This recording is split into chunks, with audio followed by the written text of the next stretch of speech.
আসসালামু আলাইকুম। আমি ডাক্তার মোহাম্মদ নাফিজ ইমতিয়াজ।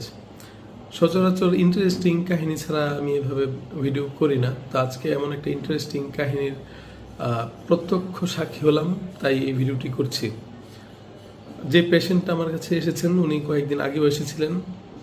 ওনার ভাষ্যমতে ওনার ওজন কমে যাচ্ছিল, যার কারণে উনি নিজে নিজেই পরীক্ষা নিরীক্ষা করে ওনার ডায়াবেটিস রোগ ধরেন এবং সেই অনুযায়ী ওষুধ খান। তো 2 বছরও কোনো উপকার না পেয়ে শেষ পর্যন্ত সেদিন আমার কাছে আসা। তো আমি আরও কিছু পরীক্ষা নিরীক্ষা দিয়ে আজকে আসতে বললাম। তো আজকে আসার পর দেখলাম ওনার আসলে থাইরয়েড রোগের সমস্যা, ডায়াবেটিস ওনার কখনো ছিলই না, যার জন্য ওষুধ খেয়েও তেমন কোনো উপকার পাননি। আর আপনারা যারা ডায়াবেটিসের রোগী খুব ভালো করেই জানেন যে ডায়াবেটিসের ওষুধের কত দাম। তো 2 বছরে উনি যেই কত টাকার ওষুধ খেয়েছেন, আমার ধারণা এই টাকা দিয়ে উনি সুন্দর মতো বিদেশ ভ্রমণ করতে পারতেন।